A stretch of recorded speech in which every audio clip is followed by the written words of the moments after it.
ये कश्मीरी यखनी तैयार हो गई है। इस पे मैंने ड्राई पुदीना डाला है और ज़ाफ़रान भी नज़र आ रहा है। उसके साथ मैंने पीटा ब्रेड ग्रिल पैन पे हल्की आंच पे थोड़ा सा बटर लगा के गरम किया है। आप ज़रूर बनाएं और ज़रूर, सर्दियाँ आ रही हैं, ये सूप्स वगैरह, ये ख़ासकर ये ज़ुकाम वगैरह के लिए सारे गरम मसाले इसमें होते हैं। ज़रूर आप ट्राई करें। और इसी तरह से बच्चों को सेहतमंद रखने के लिए अपने आप को सर्दियों का तोहफ़ा है यखनी। इसको सूप भी कहते हैं, यखनी भी कहते हैं। ठीक है जी, अब मैं रेसिपी स्टार्ट करती हूँ। ठीक है, वो आप ज़रूर बनाएं। बिस्मिल्लाहिर्रहमानिर्रहीम, अस्सलाम वालेकुम। आज मैं कश्मीरी यखनी बना रही हूँ। उसके लिए मुझे जिन चीज़ों की ज़रूरत है, ये आधा किलो गोश्त है, मटन है ये। इसके साथ ये मैंने हड्डियाँ ले ली हैं।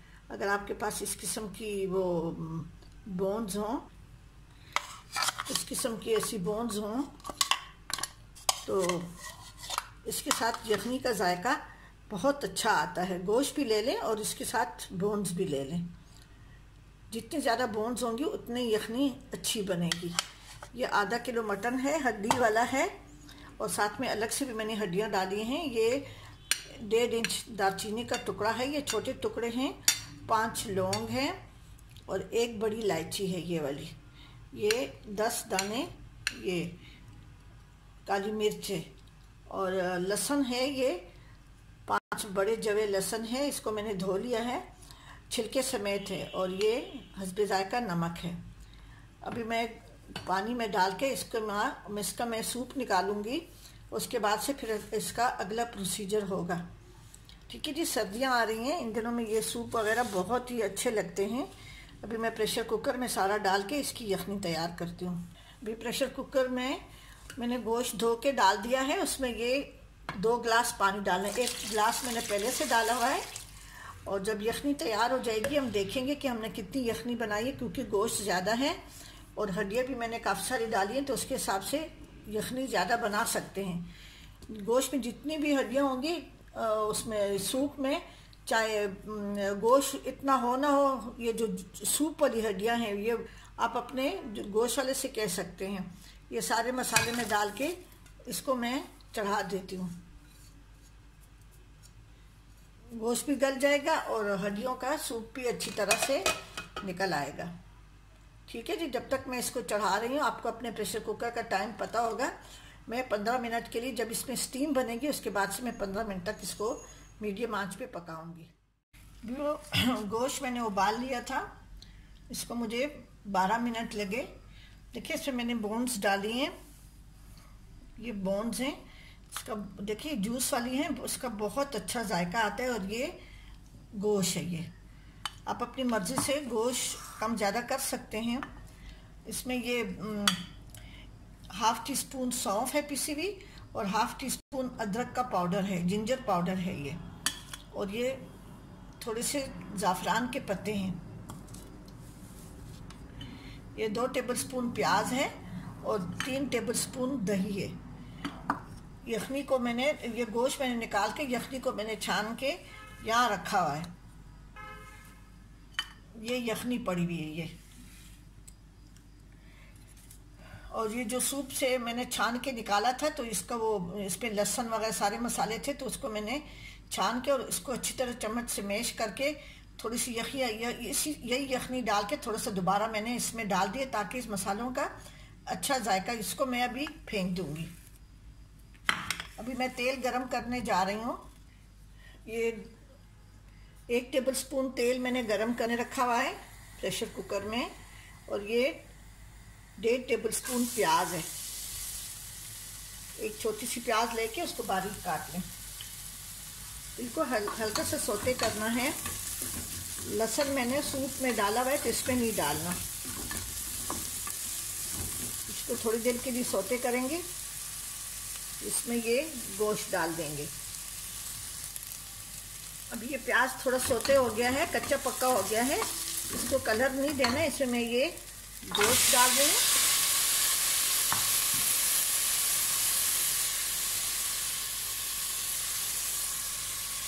एक दही है, इसको मैं अच्छी तरह से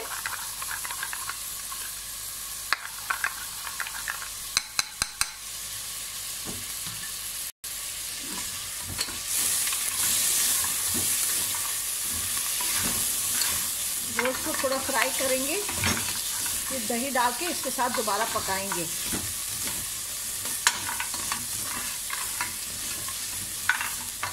अब इसमें मैं ये दही डाल रही हूँ।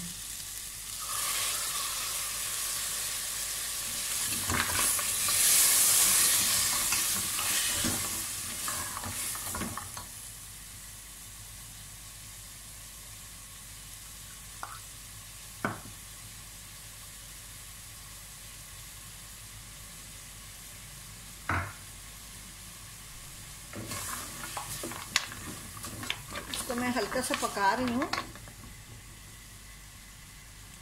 उसमें मैं ये यखनी निकली थी, ये इस कप में मैंने डाली है, और ये 1 गिलास यखनी है।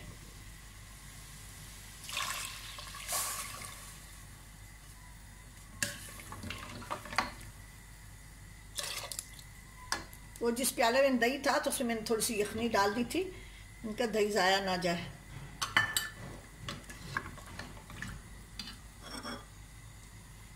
अब ये ज़ाफ़रान, सौंफ और अदरक का पाउडर मैं डाल रही हूँ। ये सब कुछ पका हुआ है। इसको उबाल आएगा तो मैं हल्की आंच पे इसको रख दूंगी, और इसमें वो आखिर में जब मैं इसको सर्व करूंगी तो नमक चख के, अभी मैं थोड़ी देर बाद नमक चखूंगी। इसको मैं बस ये एक जोश आ जाए, एक उबाल आ जाए, तो इसकी आंच में स्लो करके 2-3 मिनट पे स्लो आंच पे इसको मैं पकाऊंगी। फिर उसके बाद से फिर मैं डिश आउट कर दूंगी। ये कश्मीरी यखनी तैयार है। ये अभी कश्मीरी यखनी तैयार हो गई है। इसको मैंने डिश आउट कर लिया है। ये पीटा ब्रेड है ब्राउन, उसको मैंने ग्रिल पैन पे स्लो आंच पे उसको मैंने हल्का सा बटर लगा के उसको गर्म किया है। तो ये बिल्कुल क्रिस्प है, वो उसके जैसे पापे सख्त होते हैं ना, उसी तरह से है। पराठा बनाते हैं वो कड़क पराठा, इसमें मैं ये खुश्क पुदीना डालती हूँ। हरा धनिया डाल दें, पुदीना डाल दें, हरा मतलब ताज़ा डाल दें। ठीक है जी, आप ज़रूर बनाएं, और मेरे चैनल जायका KPK को आप सब्सक्राइब करें, और कमेंट्स करना ना भूलें, ज़रूर कमेंट्स करें। ठीक है जी, अपनी दुआओं में याद रखें। अल्लाह हाफिज़।